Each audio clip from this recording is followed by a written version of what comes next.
मैं हूं आयुषी नेगी और आप देख रहे हैं देश प्रदेश का सबसे दमदार शो बात तो चुभेगी। अखिलेश यादव ने आज अपने एक पुराने ऐलान को पूरा किया। ऐलान था विधानसभा में शूद्र की पहचान का मुद्दा उठाने का।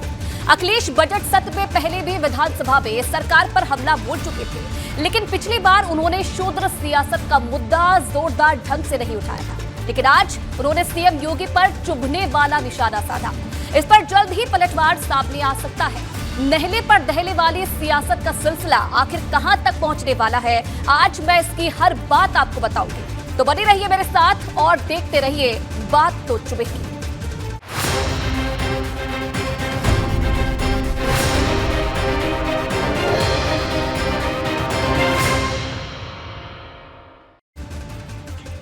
तो अखिलेश यादव के लिए शूद्रास्त्र का इस्तेमाल नया नहीं है, लेकिन इस बार मामला अलग है। अखिलेश यादव आज विधानसभा में किताब लेकर पहुंचे थे। ये राष्ट्रकवि रामधारी सिंह दिनकर की रचना रश्मि रथी थी। अखिलेश ने इसका इस्तेमाल सीएम योगी को जवाब देने के लिए किया। उन्होंने दावा किया कि सीएम ने जातीय जनगणना के मुद्दे पर उन पर तंज करने के लिए जिस किताब का सहारा लिया, उसके कुछ पन्नों को छोड़ दिया। अखिलेश ने यह भी दावा किया कि वे सीएम योगी की अधूरी बात को पूरा करना चाहते हैं। इसके बाद उन्होंने रश्मि रथी में कर्ण के संवाद को सुनाया और इसके जरिए भाजपा पर पिछड़ों के साथ भेदभाव का आरोप लगाया। पढ़ने की बात कर रहे हो आप? इतिहास के पन्ने उठाओ आप। विधानसभा में अखिलेश ने पलटी शूद्र वाली किताब। मस्तक ऊंचा किए जात का नाम लिए चलते हो, पर अधर्मण्य शोषण के बल के सुख के पलते हो। अधम जातियों से थर थर कांपते तुम्हारे प्राण, छल से मांग लिया करते हो अंगूठों का दाम। मानस की चौपाई पर समाजवादी अल्टीमेटम। मैंने ये रामचरित मानस के बारे में नहीं पूछा था। मैंने कहा नेता सदन ये बताएं शूद्र क्या है, और यही शूद्र अगर ढाल ना बने आपके, तो आप सत्ता में कभी नहीं आ सकते, कभी नहीं आ सकते। अखिलेश ने पहना महाभारत का कर्ण कवच। जाति हाय री जाति, कर्ण का हृदय क्षोभ से डोला। कुपित सूर की ओर देखकर वीर क्रोध में बोला, जाति जाति रटते जिसको पूंजी केवल पाखंड, मैं क्या जानू जाति, जाति है वो मेरे भुजदंड। सीएम योगी के तंज पर कविता के शब्द बाण। क्षत्रिय है रहे राजपुत्र है, वो ही नहीं लड़ेगा, वो ही नहीं लड़ेगा। जिस तिस में हाथापाई में किस कूद पड़ेगा, अर्जुन से लड़ेगा। अर्जुन से लड़ना हो तो मत गाहो सभा में मौन, नाम धाम कुछ कहो, बताओ कि तुम जाति के हो कौन। सीएम योगी के तीखे हमले पर अखिलेश का जवाब। ऊपर सिर पर कनक छत छत, भीतर काले के काले, शर्माते हैं नहीं जगत में जाति पूछने वाले। सूत पुत्र हूं मैं, लेकिन थे पिता पार्थ के कौन, साहस हो तो कहो, ज्ञान से जाओ मत मौन। 5000 साल की दुहाई, सियासत की सबसे बड़ी लड़ाई। ये लड़ाई 5 लाख साल पुरानी है, और अध्यक्ष महोदय ये कह रहे हैं कि मैं पढ़ नहीं पाया। मैं कहता हूं सोने के पत्रे पे भी आप लिख करके दे दोगे तो मैं वो स्वीकार करने वाला नहीं हूं। भाजपा पर सपा का गंगा जल अटैक। ये पढ़ने की बात कर रहे हो आप? इतिहास के पन्ने उठाओ आप। क्या आपका घर, आप घर में गए होगे तो गंगा जल से धोया होगा आपको? ये कहां का सिद्धांत है? आज के जमाने का क्या सिद्धांत है ये? 24 के नाम सूत पुत्र संग्राम। क्या अध्यक्ष महोदय नेता सदन ये बताएंगे कि शूद्र गलत है, कोई जान से पैदा नहीं हो सकता, और किसी का भी आप गंगा जल से नहीं धुलवा सकते हो। बात तो चुभेगी। तो अखिलेश यादव ने सवाल खड़ा किया कि अगर भाजपा की सरकार जातीय जनगणना के खिलाफ है तो निजीकरण के भी खिलाफ खड़ा होना चाहिए। अखिलेश ने पूछा कि आखिर योगी सरकार आउटसोर्सिंग की व्यवस्था का विरोध क्यों नहीं करती। उन्होंने इसे खत्म करने की मांग की। अखिलेश ने दावा किया कि असली समाजवाद यही है, हर जाति को उसकी आबादी के लिहाज से हक मिले।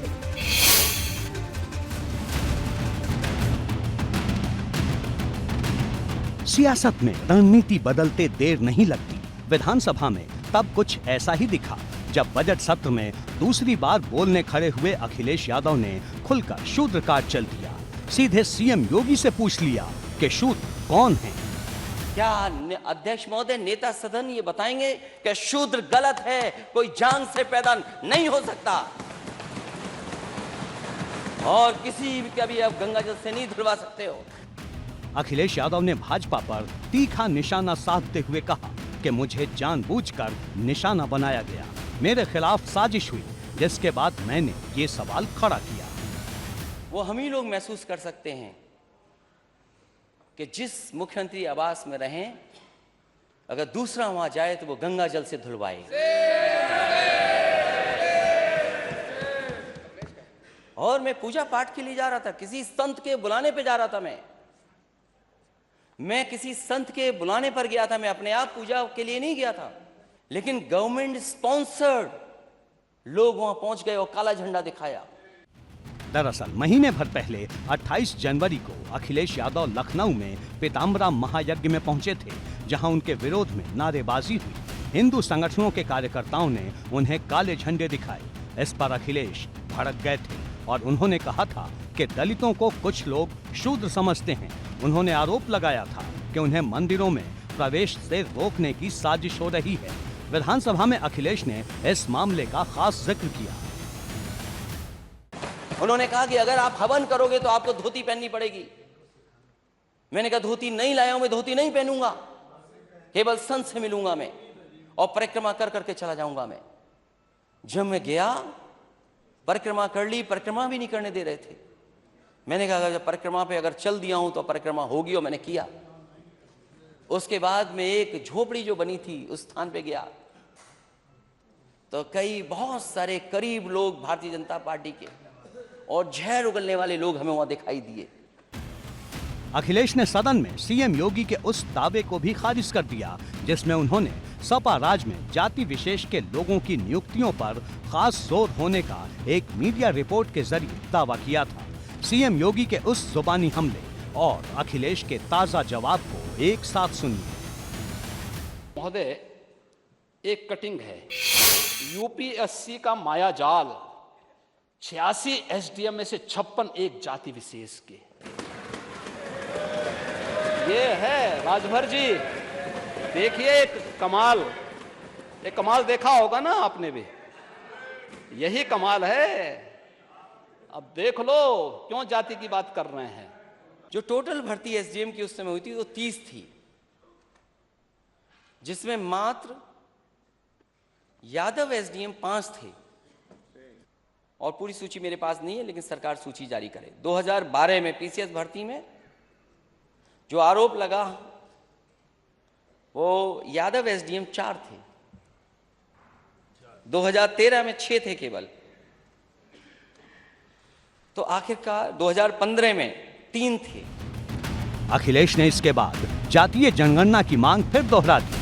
नेता विपक्ष ने कहा कि राम राज्य ही समाजवाद है और इसके लिए जातियों की गिनती जरूरी है।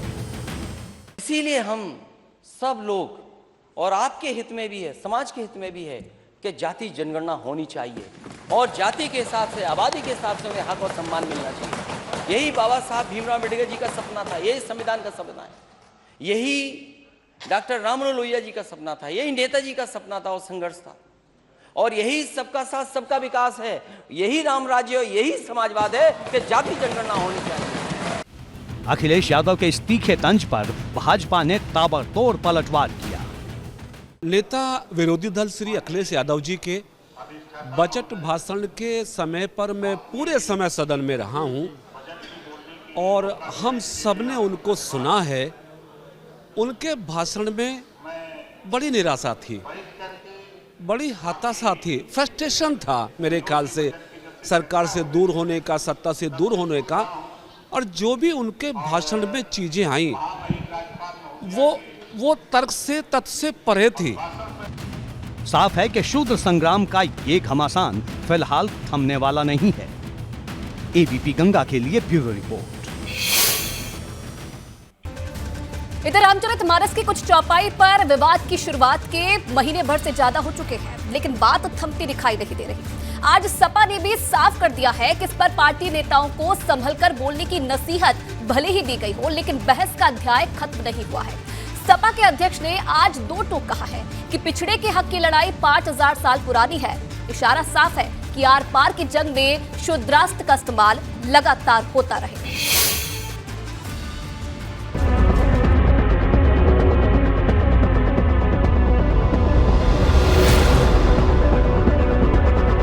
बात रामचरितमानस की चौपाई से शुरू हुई थी और सीएम योगी को जवाब देने के लिए अखिलेश ने भी शुरुआत मानस की एक चौपाई से की।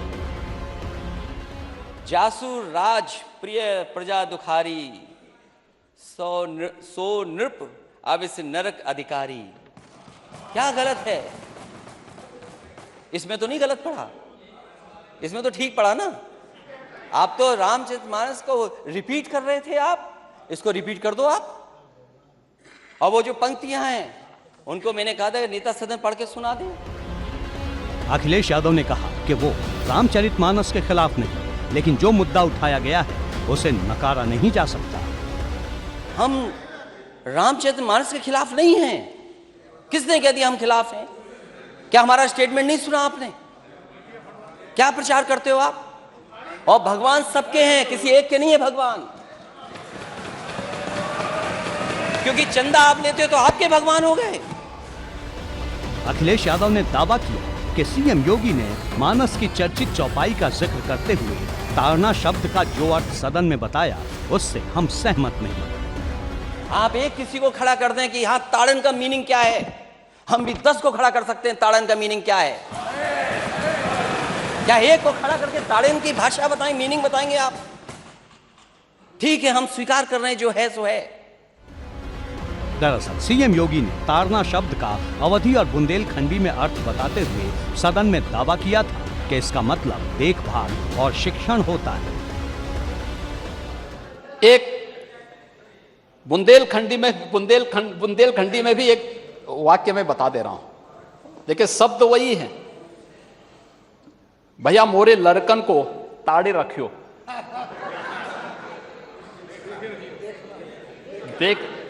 देखे रखो, यानी उसकी देखभाल करते रहो।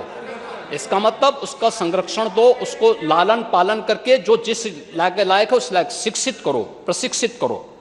इसका मतलब ये है। लेकिन समाजवादी पार्टी का कार्यालय आज इस समय संत तुलसीदास जी के खिलाफ अभियान चला रहा है। अखिलेश ने शूद्र संग्राम के बीच वैज्ञानिक गैलीलियो की कहानी सुनाई। उनका हवाला देकर ये साबित करने की कोशिश की कि एक दिन कुछ लोगों को अपनी गलती स्वीकार करनी होगी। गैलीलियो, उसने ये प्रूव किया कि सूर्य का चक्कर धरती लगाती है। चर्च को यह स्वीकार नहीं था, क्योंकि चर्च ने यह कहा था कि धरती का चक्र सूर्य लगाता है, और उसे सजा मिली, सजा, उसकी जान चली गई। लेकिन वही देश तरक्की करा कर समाज 400 साल बाद गलती स्वीकार किया कि उसने गैलीलियो को गलत सजा दी चर्च ने। क्या अध्यक्ष महोदय, नेता सदन ये बताएंगे कि शूद्र गलत है, कोई जान से पैदा नहीं हो सकता, और किसी भी कभी आप गंगा जल से नहीं धुलवा सकते हो। बात इतने पर खत्म नहीं हुई। रामचरितमानस के मुद्दे पर सीएम योगी के हमले का जवाब देते हुए अखिलेश यादव ने ये भी कह डाला कि अगर सदन में किसी के पिता के बारे में बोला जाएगा तो दूसरा भी ऐसी ही भाषा बोल सकता है। इशारा फिर सीएम योगी की तरफ था। इस तरह के विचार on the floor of house नहीं आने चाहिए। क्योंकि अगर किसी के पिता के बारे में कोई बोलेगा तो स्वाभाविक है दूसरा भी किसी के पिता के बारे में बोलेगा। अगर आप परंपराओं पे चलना चाहते हैं तो ये परंपरा आपको छोड़नी होगी, क्योंकि अगर परंपराओं पे ही बात होगी तो हो सकता है आपने भी बहुत सी रीति रिवाज नहीं मानी, वो ठीक नहीं लगेगा मैं कहूं, क्योंकि ऐसी शिक्षा मुझे नेताजी ने नहीं दी।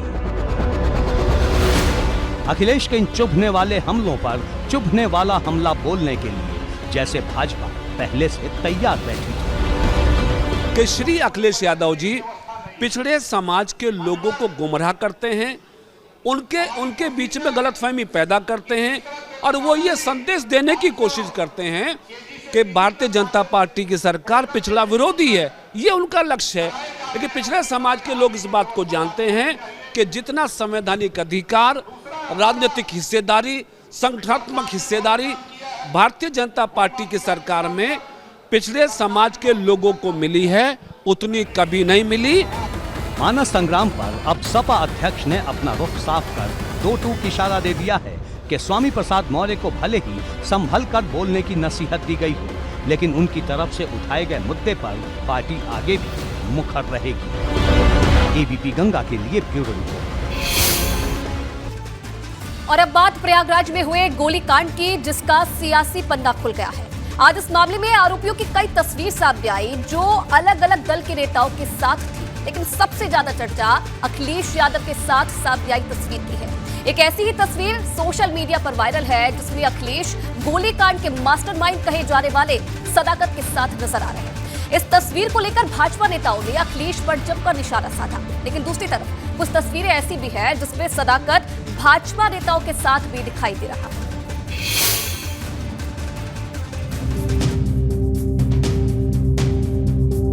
प्रयागराज में हुए गोलीकांड पर सियासत गर्म है, क्योंकि एक के बाद एक आरोपियों की कई ऐसी तस्वीरें सामने आ रही हैं जिससे उनके राजनीतिक कनेक्शन के दावे हो रहे हैं। उमेश पाल हत्याकांड में जो पहली गिरफ्तारी हुई, उस सदाकत अली खान की भी कई तस्वीरें वायरल हैं। सदाकत अली खान पेशे से वकील है और दावा है कि वो सपा का सक्रिय कार्यकर्ता है। सदाकत की अखिलेश से मुलाकात वाली तस्वीर पर बवाल मचा है। अभी तो श्री उमेश पाल जी की हत्या के मुख्य साजिशकर्ता के साथ श्री अखिलेश यादव जी की फोटो आपको दिखाई दे रही है। आने वाले समय में जितने भी बड़े बड़े अपराधों के खुलासे होंगे और उन अपराधियों के साथ समाजवादी पार्टी के रिश्ते नाते जगजाहिर हो जाएंगे। उमेश पाल जी की हत्या किया जाना यह बहुत दुखद है और समाजवादी पार्टी का ऐसे अपराध को करने वाले, साजिश रचने वालों के साथ अगर संबंध उजागर हो रहा है, वो कोई आश्चर्य की बात नहीं है, वह निश्चित तौर से हो सकता है। जो तस्वीर वायरल हो रही है उसमें अखिलेश यादव सदाकत अली खान से हाथ मिलाते दिख रहे हैं। ये तस्वीर लखनऊ के सपा दफ्तर की है जो अक्टूबर 2018 में खींची गई थी। उस वक्त इलाहाबाद सेंट्रल यूनिवर्सिटी छात्र संघ चुनाव में सपा की जीत के बाद अखिलेश ने कई छात्र नेताओं से मुलाकात की थी और मुलाकात करने वालों ने अखिलेश के साथ तस्वीरें खिंचवाई थी। अब अखिलेश कहते हैं तस्वीर कोई भी किसी के साथ खिंचवा सकता है। देखिए, तस्वीर किसी के साथ भी हो सकती है। कल जब हम लोग खाना खा रहे थे तो हमारी तस्वीर मुख्यमंत्री जी के साथ थी, और अगर मुख्यमंत्री जी ने अपने केस वापस न लिए होते तो सोचो आप क्या चला रहे होते। तो आज ये सोशल मीडिया का ज़माना है, कोई भी आता है फोटो खिंचवाता है। आपने आधी फोटो देखी, लाने वाला भी उसके अंदर फोटो के अंदर है, जिसने मिलाया वो भी फोटो के अंदर है। अखिलेश ये बयान दे रहे थे, उसी वक्त सदाकत अली खान की भाजपा नेता और पूर्व विधायक उदय भान करवरिया के साथ तस्वीर भी वायरल हो गई। खुद सदाकत ने ये तस्वीर 19 फरवरी को फेसबुक पर पोस्ट की थी। ये वही उदय भान करवरिया हैं जो 2 बार भाजपा के टिकट पर विधायक रह चुके हैं। इतना ही नहीं, इस मामले में जिस शूटर गुलाम हसन का नाम सामने आ रहा है, उसकी भी तस्वीर उदय भान करवरिया और उनकी पूर्व विधायक पत्नी नीलम करवरिया के साथ वायरल हो रही है। लेकिन सबसे ज्यादा चर्चा अखिलेश यादव वाली तस्वीर को लेकर है।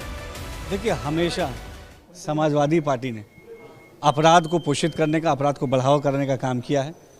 2012 से लेकर 17 तक जब उत्तर प्रदेश में समाजवादी पार्टी का शासन था तो हम सभी जानते हैं कि किस तरीके से प्रदेश में भ्रष्टाचार हो, अपराध हो, गुंडागिर्दी हो, माफियागिरी हो, ये सबको बढ़ावा देने का काम सत्ता पक्ष में बैठे ही लोग करते थे। लेकिन 17 के बाद उत्तर प्रदेश की योगी सरकार ने जीरो टॉलरेंस पे काम किया है और उत्तर प्रदेश की कानून व्यवस्था के साथ खिलवाड़ करने की इजाज़त किसी को नहीं है। देखिए, हम कह रहे हैं आज के दिन में फोटो से नहीं कुछ होता रहता है। आज के दिन में आप देखोगे कि विधानसभा माननीय मुख्यमंत्री जी ने कहा कि पिछली सरकारें ऐसे लोगों को महिमा मंडित करती थी, उनको अभिनंदन भी कराती थी, सत्ता में संरक्षण भी देती थी। आज हम लोग संरक्षण नहीं दे रहे हैं, बल्कि उसको सजा दिलाने के काम कर रहे हैं। सदाकत की तस्वीरें सिर्फ नेताओं के साथ ही नहीं बल्कि अतीक अहमद के बेटे अली अहमद के साथ भी हैं, जो इस वक्त प्रयागराज जेल में बंद है। एबीपी गंगा के लिए ब्यूरो रिपोर्ट। तो प्रयागराज की घटना को लेकर हर रोज नए खुलासे हो रहे हैं। इस मामले में अब तक एक आरोपी का एनकाउंटर हुआ है तो कुछ नए चेहरों की पहचान भी कर ली गई है। इसमें एक चेहरा शूटर गुलाम हसन का है, जो प्रयागराज में भाजपा नेता का भाई है।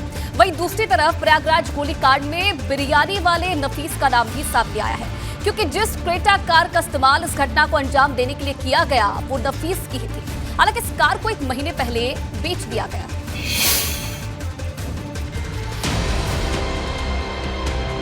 प्रयागराज में खूनी खेल के 7 आरोपियों में से एक अरबाज एनकाउंटर में ढेर हो चुका है, लेकिन बाकी के 6 दहशतगर्द कहां हैं, ये अभी भी बड़ा सवाल है।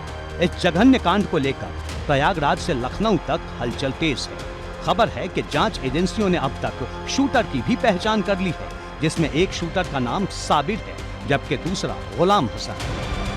देखिए, इस पूरे मामले में 72 घंटे तक पुलिस के हाथ खाली जरूर थे, लेकिन सरकारी अमला कल से एक्शन में आ गया है। कल शाम सबसे पहले पुलिस मुठभेड़ में एक अपराधी को मार गिराया गया, उसके बाद सदाकत खान नाम के एक आरोपी की गिरफ्तारी हुई है और आज भी प्रयागराज पुलिस को बड़ी कामयाबी मिली है। पुलिस ने सीसीटीवी में जो 2 शूटर नजर आ रहे थे उनकी पहचान कर ली है। एक का नाम साबिर है और दूसरे का नाम मोहम्मद गुलाम हसन बताया। वारदात के बाद से ही दोनों शूटर फरार हैं। गुलाम हसन तो इस शूट आउट में नामजद आरोपी भी है।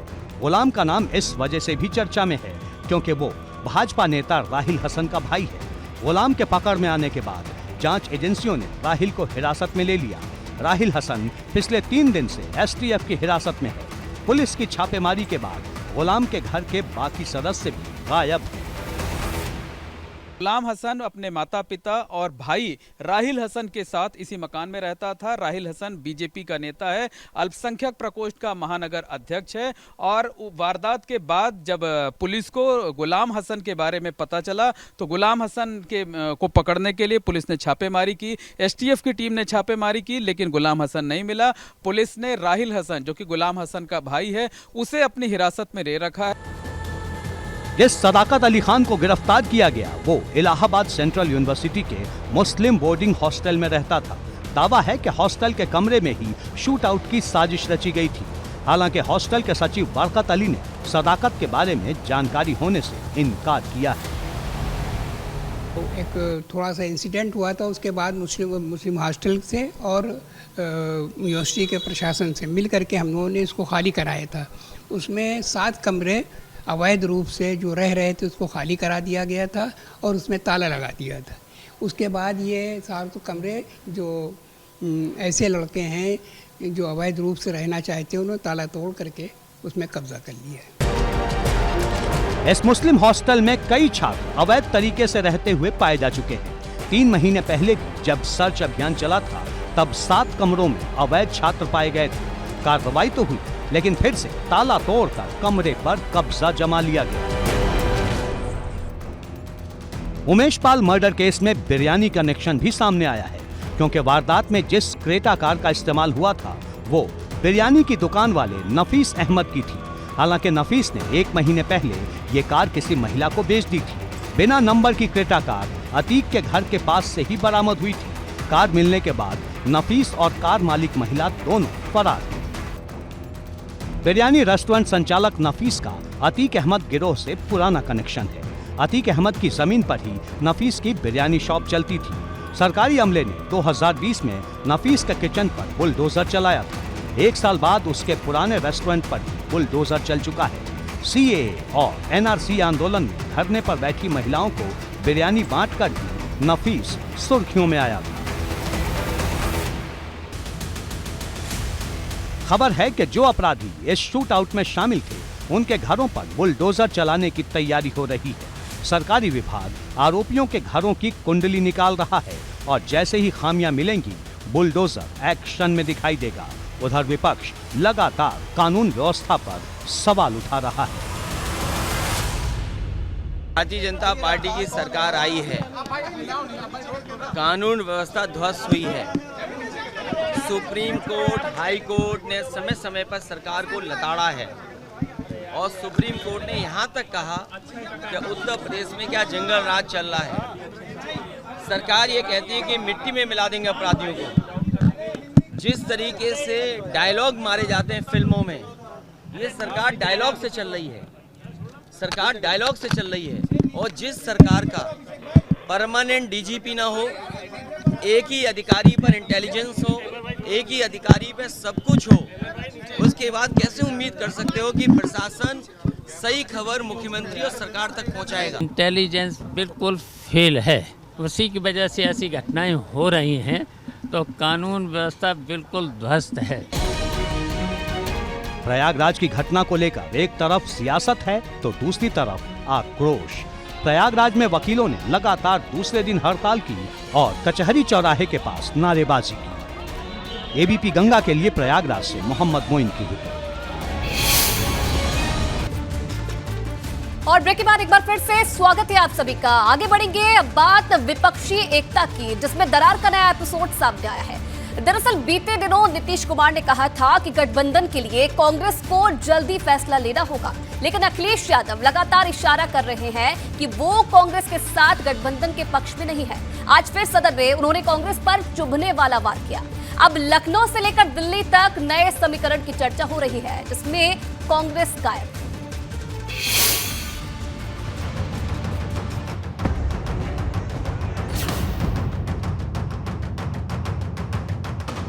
दिल्ली के डिप्टी सीएम मनीष सिसोदिया की गिरफ्तारी हुई तो अलग अलग राज्यों से उठी विपक्षी दलों की आवाज ने फिर एक बार तीसरे मोर्चे की सुगबुगाहट पैदा कर दी। और इसकी पूरी तस्वीर साफ हुई यूपी विधानसभा में, जब अखिलेश ने केंद्र सरकार को छापामार बताते हुए कांग्रेस को भी लपेटे में ले लिया। तो छापामार सरकार है और ये कोई नई चीज नहीं है। जो दिल्ली में रहता है वही छापा मारता है।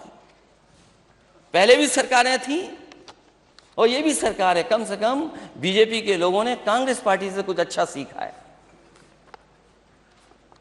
क्योंकि कांग्रेस पार्टी भी छापा मारती थी। बीजेपी ने कम से कम कांग्रेस के रास्ते पे चलने का काम किया। जहां तक सिसोदिया जी की बात है, जो लोग भ्रष्टाचार के खिलाफ लड़ाई लड़ रहे थे, एक सपना दिखा रहे थे कि ईमानदार हमारा देश होगा, जिन्होंने लालू जी पर, मुलायम सिंह यादव पर, कांग्रेस पार्टी के तमाम उन नेताओं पर छीटाकशी किया, सरकार पर छीटाकशी किया, तमाम तरह के देश के लोगों को सपने दिखाए। आज जब उनके ऊपर भ्रष्टाचार की जब प्रहार हुआ, उनके खिलाफ कार्रवाई हुई, तो उनको सारे विपक्षी दल याद आने लगे। शराब नीति घोटाले में घिरने के बाद मनीष सिसोदिया की गिरफ्तारी हुई। कोर्ट ने उन्हें सीबीआई रिमांड पर भेज दिया और सुप्रीम कोर्ट से झटका मिलने के बाद मनीष सिसोदिया ने अपने पद से इस्तीफा दे दिया। लेकिन चर्चा में है ईडी और सीबीआई की कार्रवाई, जिस पर विपक्ष हमलावर है। अखिलेश यादव ने एक दिन पहले ट्वीट कर कहा था, दिल्ली में शिक्षा के क्षेत्र में क्रांतिकारी बदलाव लाने वाले मनीष सिसोदिया जी को गिरफ्तार कर भाजपा ने साबित कर दिया है कि भाजपा शिक्षा ही नहीं बल्कि दिल्ली के बच्चों के भविष्य के खिलाफ भी है। दिल्ली की जनता इसका जवाब अगले लोकसभा चुनाव में भाजपा को 7 सीटें हरा कर देगी। यानी कहीं ना कहीं संभावित तीसरे मोर्चे में केजरीवाल की आम आदमी पार्टी भी शामिल हो सकती है, क्योंकि अखिलेश केजरीवाल की पार्टी पर तो नरम है लेकिन कांग्रेस पर लगातार गर्म है। सदन में जब वो भाजपा सरकार को छापामार बता रहे थे, तब भाजपा की तरफ से किसी विधायक ने बीच में बोलने की कोशिश की तो अखिलेश ने भाजपा के नए विधायकों को कांग्रेस का इतिहास पढ़ने के लिए कह दिया। अब अखिलेश का ये बयान कांग्रेस नेताओं को चुभ गया है। अब मैं इसको सौभाग्य कहूँ या दुर्भाग्य कहूँ कि एक लंबे समय तक कांग्रेस पार्टी ने केंद्र में शासन किया। अब ये सौभाग्य कांग्रेस पार्टी को मिला, बहुत लोगों को नहीं मिला, तो वो कार्यप्रणाली को नहीं समझ पा रहे। जहाँ तक केंद्रीय की एजेंसियों का सवाल है, ये एजेंसियां भी संवैधानिक रूप से इनकी स्थापना भी कांग्रेस के समय ही हुई। भारतीय जनता पार्टी के साथ खुद मिले हुए हैं अखिलेश यादव। अब वो पूरी तरीके से उनके साथ मिलकर, अभी आपने देखा होगा एक फ़ोटो आया था जहां मुख्यमंत्री और ये लोग बैठकर बाकायदे भोजन कर रहे हैं और वहां पर पूरी फल से लेकर और सारी चीज़ों को खाने की व्यवस्था है। ये छापा मारना एजेंसियां सीखती हैं और एजेंसियों को छापा भ्रष्टाचारियों पर मारना होता है, लेकिन अखिलेश जी ने जरूर भ्रष्टाचार करना कांग्रेस से सीखा है, चूंकि ये कांग्रेस की दिल्ली सरकार को भी अपना समर्थन दे रहे। उत्तर प्रदेश में 17 में इन्होंने कांग्रेस के साथ में गठबंधन किया था। तो अखिलेश यादव से पहले आम आदमी पार्टी के सांसद संजय सिंह ने भी कांग्रेस पर चुभने वाला हमला किया था। उन्होंने साफ शब्दों में कहा था कि मनीष सिसोदिया की गिरफ्तारी का विरोध कांग्रेस के अलावा सभी विपक्षी पार्टियों ने किया। यानी ईडी और सीबीआई की कार्रवाई को लेकर विपक्षी दलों में एकता के बीच पड़ रहे हैं। 24 के चुनाव में करीब करीब 1 साल का वक्त बचा है, लेकिन विपक्षी एकता की तस्वीर अभी भी पूरी तरह साफ नहीं। कुछ दिन पहले ही बिहार के सीएम नीतीश कुमार ने कांग्रेस को गठबंधन पर जल्द फैसला लेने की नसीहत दी थी, जबकि अखिलेश यादव लगातार कांग्रेस पर हमलावर हैं। एबीपी गंगा के लिए ब्यूरो रिपोर्ट। तो कानपुर पुलिस ने इरफान सोलंकी और उनके साथियों के खिलाफ 200 करोड़ रुपए वाली मुहिम शुरू की थी, जिसका आज तीसरा एपिसोड रिलीज हुआ। आज सीधे तौर पर इरफान सोलंकी के खिलाफ कार्रवाई की शुरुआत की गई। पुलिस ने इरफान सोलंकी के 4 प्लॉट्स को जब्त कर लिया है। इससे पहले इरफान के साथियों की संपत्ति पर भी एक्शन हुआ था।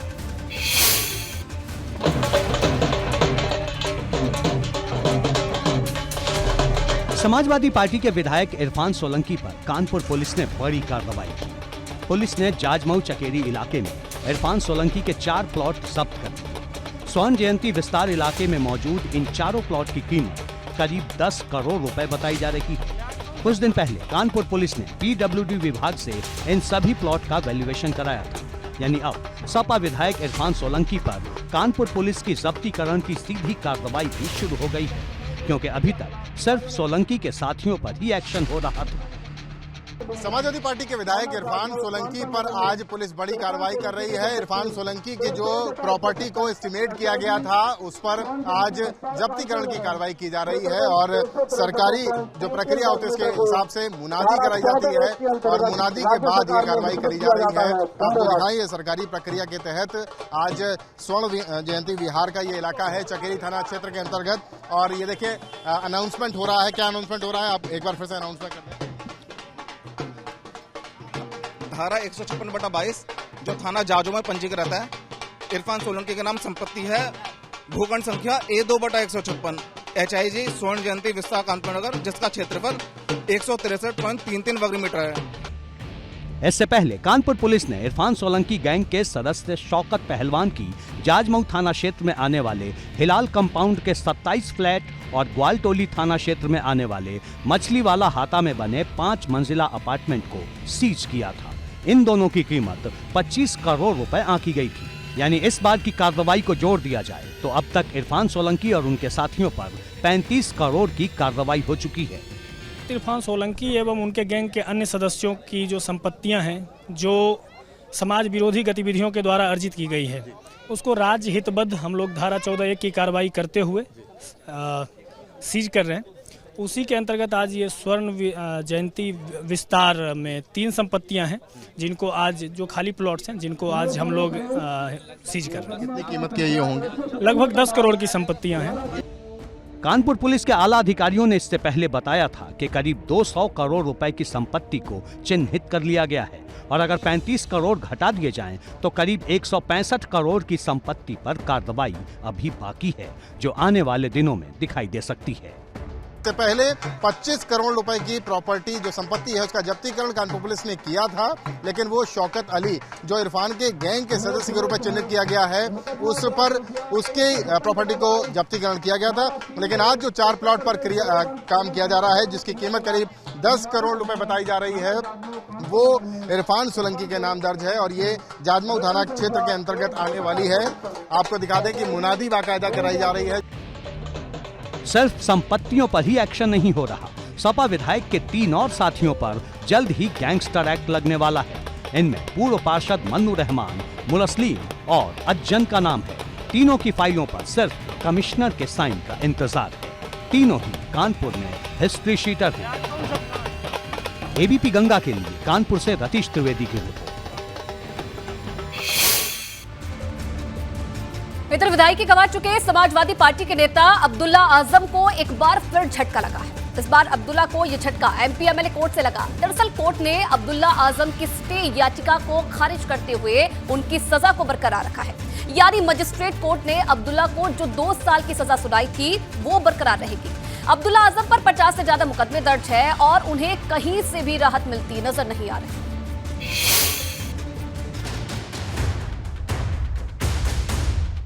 15 साल पुराने जिस मामले में अब्दुल्ला आजम को 2 साल की सजा हुई थी, उस मामले में अब्दुल्ला को नया झटका लगा है। दरअसल अब्दुल्ला आजम ने मजिस्ट्रेट कोर्ट के फैसले को स्पेशल एमपी एमएलए कोर्ट में चुनौती दी थी, लेकिन अदालत ने अब्दुल्ला की स्टे अपील को खारिज कर दिया।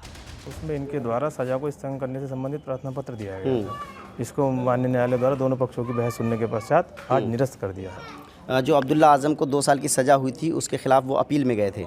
अपील में गए थे और उसमें स्थगन भी लेके आए थे कि हमारी सजा तुरंत स्थगित कर दी जाए, स्टे कर दिया जाए, सजा स्टे कर दिया जाए, लेकिन वो स्टे का प्रार्थना पत्र उनका खारिज कर दिया। अदालत ने यह फैसला 2 दिन के जिरह के बाद दिया। दरअसल 13 फरवरी को मुरादाबाद मजिस्ट्रेट कोर्ट ने छजलैट मामले में अब्दुल्ला आजम और आजम खान को 2-2 साल की सजा सुनाई थी। इसी फैसले के चलते अब्दुल्ला आजम की विधायकी रद्द कर दी गई, लेकिन अब अब्दुल्ला को एमपी एमएलए कोर्ट से भी झटका लग गया है। उसमें उन्होंने अपील तो हमारा पहले ही एडमिट हो गया था, बेल भी ग्रांट हो चुकी थी। अब एक बहस ये चल रही थी कि हमारा कन्विक्शन को स्टे करा जाए, जिससे हमें ये इलेक्शन में जो हमारा डिस्क्वालिफिकेशन हुआ है उसमें हमें फ़ायदा मिले। मतलब अब्दुल्ला आजम को जो सज़ा हुई है 2 साल की, जिसकी वजह से उनकी विधायकी रद्द हुई है, उसको स्टे करने की आपने मांग की थी? जी हाँ, उसको हमने अपनी मांग करी थी, मगर वो उन्होंने उस मांग को अस्वीकार कर दिया हमारी।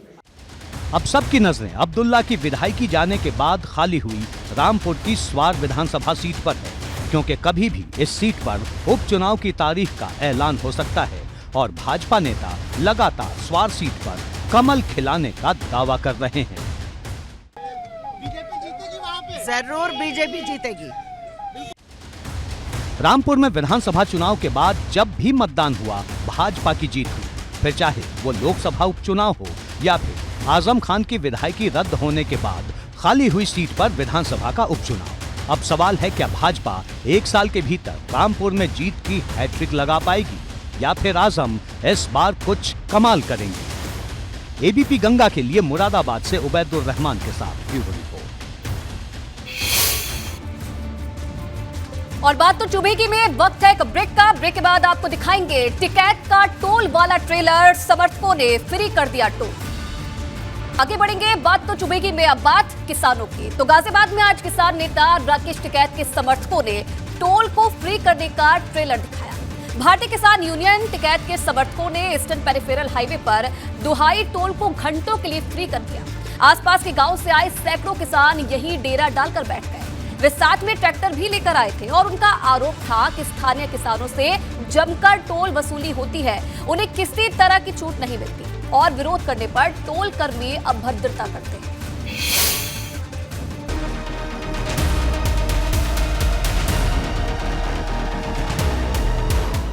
भारतीय किसान यूनियन ने दिखाया अगले हल्ला बोल का ट्रेलर। जिस ईस्टर्न पेरिफेरल हाईवे पर गाड़ियां फर्राटा भरती हैं, वहां से आलू और गोभी काटे जाने की तस्वीरें आई। जहां दुहाई टोल का बैरियर है, ठीक उसी जगह प्रदर्शन करने वाले किसानों के लिए खाना बनाया जा रहा था। अरे किसान भाई हैं और किसान का माल है, आलू हमारे, गोभी हमारे, तेल हमारा। भाई आए हैं तो सबका खाने पीना तो चलना ही चाहिए। तो चाय पकौड़ी चल रही है अभी, और अभी देखते हैं फिर भोजन की व्यवस्था अगर करनी है तो फिर भोजन की करेंगे।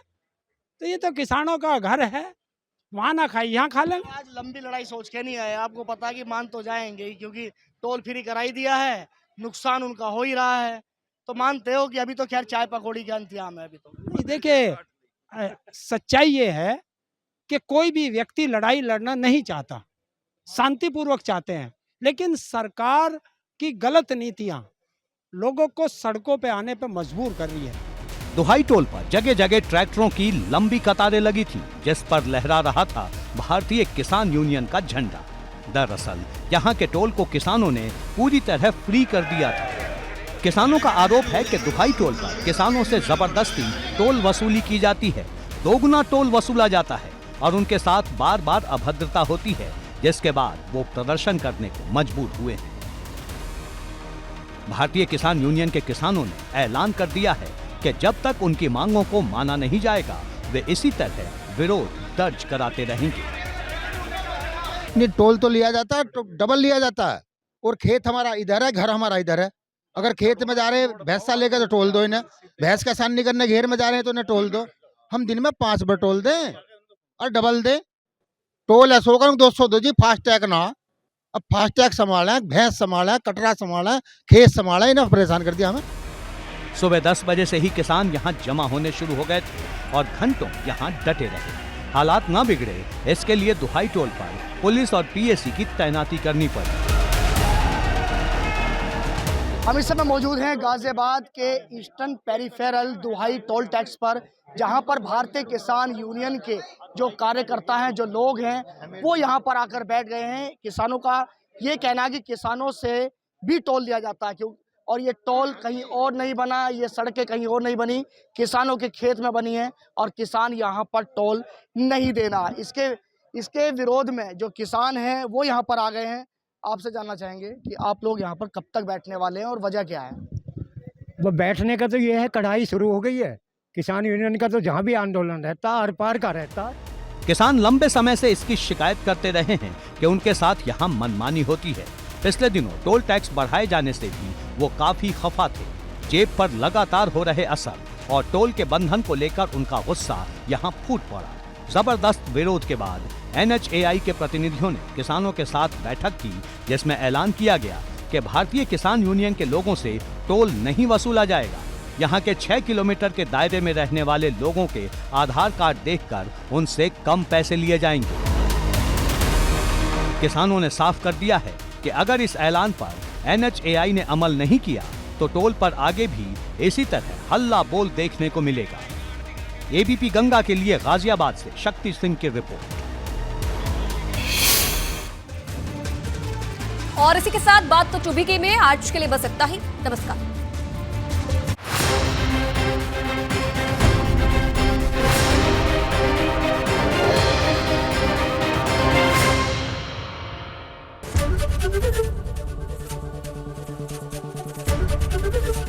ABP गंगा, खबर आपकी, जुबान आपकी।